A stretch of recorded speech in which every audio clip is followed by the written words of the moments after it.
जय श्री राधे, जय श्री कृष्णा। हमारे वीडियो को आप लोग लास्ट तक देखिए। आज हम आपको बताने जा रहे हैं, आप पे अगर भगवान भोलेनाथ की कृपा आप पे अगर नहीं है तो आप यह कार्य अवश्य करें। भक्तों, जीवन में भगवान शंकर की कृपा होना बहुत जरूरी है। भगवान भोलेनाथ है, वह अवघड़दानी है। वह कब किस पे प्रसन्न होकर क्या आशीर्वाद दे देते हैं वह भी नहीं जानते। रावण ऐसे व्यक्ति को उन्होंने अनेक वरदान दिए। तो आप हम जानते हैं, जो अगर हम पे भगवान भोलेनाथ की कृपा कैसे हो। भगवान भोलेनाथ को प्रसन्न करने के लिए हमें क्या करना पड़ेगा। भगवान भोलेनाथ जब प्रसन्न होते हैं तो वह बहुत कुछ देते हैं। उनकी सवारी क्या क्या चीजें। भगवान भोलेनाथ का सवारी आप अगर जानते हैं, भूत पिचास डाकनी साकनी पिचासनी बेताल चामुंडा सांप बिच्छी जीव या जंतु सभी उनके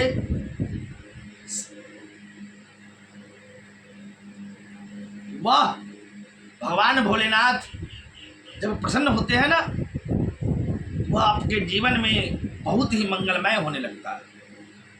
आप कब करोड़पति बन जाएंगे वह कभी सोच नहीं सकते। तो अगर आपको भी करोड़पति बनना है, अगर आपको भी शरीर स्वस्थ रखना है, अगर आपको भी भगवान शिव की प्राप्ति चाहिए, तो आप प्रतिदिन सवा महीने तक सवा महीना आप यह कार्य को प्रतिदिन करें।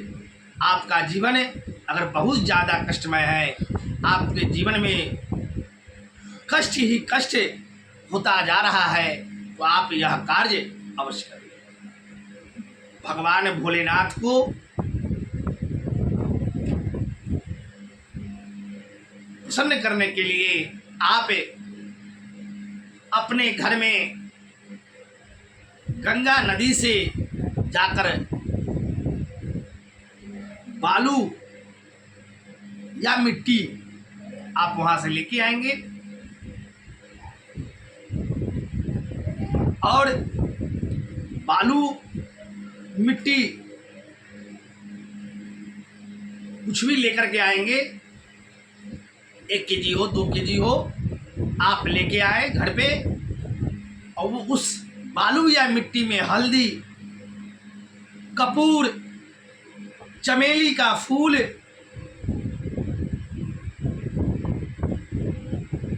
भस्म दे करके उस मिट्टी को अच्छे से गूंद कर, उसमें कोई कचरा ना हो, और एक सुंदर सा शिवलिंग को तैयार करें। मिट्टी को अपने घर में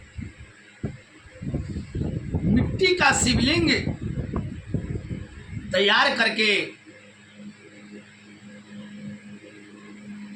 एक छोटी सी थाली में मिट्टी को शिवलिंग को रख लेंगे। भक्तों, मिट्टी के शिवलिंग के साथ साथ एक कृत्रिमुख बनाएं। कृत्रिमुख गोलाकार होते हैं, वह गोलाकार गोल करके और 3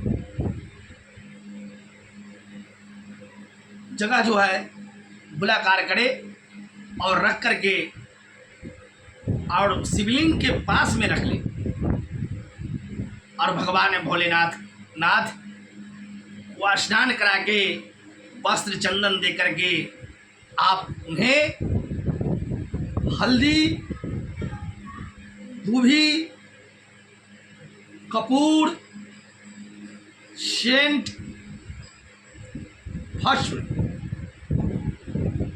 हल्दी, कपूर, सेंट, भस्म, सारी चीजों को मिश्रित करके, जल डालकर मिश्रित कर ले सारी चीजों को, और भगवान भोले बाबा को, भोलेनाथ को आप उस पार्थिव शिवलिंग जो आपने निर्माण किया है उस पर आप 11 बार 11 कनैल का फूल, कनैल आप लोग जानते होंगे, पीला पीला फूल होता है, कनैल का फूल जो होता है उसमें कनैल का बीज भी होता है पेड़ में, तो कनैल का फूल ले लेना है, और अगर मिल जाए उसका बीज भी तो वह भी भगवान शिव को आप चढ़ाना चालू कर दे। प्रतिदिन अपने घर में पार्थिव का शिवलिंग बना करके जो कनैल का फूल है और उसका बीज जो भगवान शंकर पे चढ़ाता है उसका जीवन में कभी भी कष्ट नहीं होता, उसके घर में संतान ही संतान होता है, उसके जीवन में कभी कोई बाधा नहीं होता है। जो व्यक्ति, जो महिला, जो पुरुष कनैल का फूल और उसका बीज भगवान भोलेनाथ पे चढ़ाता है उसके जीवन में भगवान भोलेनाथ कभी भी अमंगल नहीं होने देते। वह जब प्रसन्न हो जाते हैं ना तो आपको धन कहाँ से आ रहा है तो यह आपको भी मालूम नहीं चलेगा। आपके पास इतना धन हो जाएगा जो आप भगवान भोलेनाथ को कभी कुछ कभी कुछ कभी कुछ करेंगे। अगर आपके जीवन में ज़्यादा रोग भी सता रहा है तो आप पार्थिव शिवलिंग बना करके आप गंगाजल दूध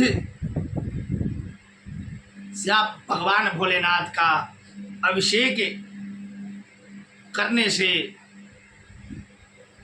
आपको बहुत ज़्यादा फायदा हो। भगवान भोलेनाथ का अभिषेक दूध और गंगाजल मिला करके करने से आपके जीवन में उत्साह और आपके घर में भगवान भोलेनाथ धन धान से सब कुछ भर दें। आप उस लायक हो जाएंगे तो आप मन में कभी सोचेंगे भगवान भोलेनाथ का मैंने पूजा किया है तो आज हम यह फल दिए। आप कभी सोचे नहीं होंगे कनैल का फूल कितना भगवान शिव को पसंद है। भगवान शिव कनैल का फूल और उनका बीज से अति ज़्यादा पसंद हो।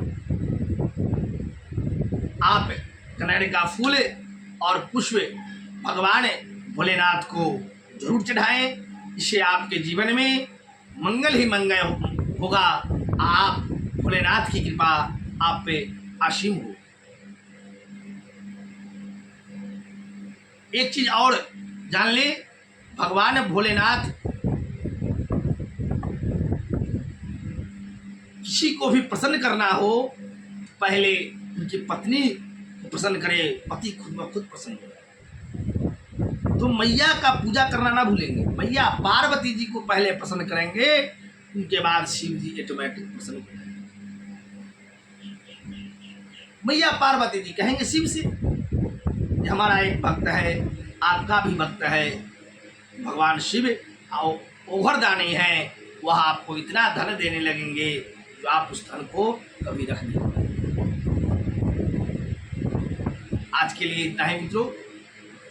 जय श्री कृष्णा, जय श्री राधे, राधे राधे।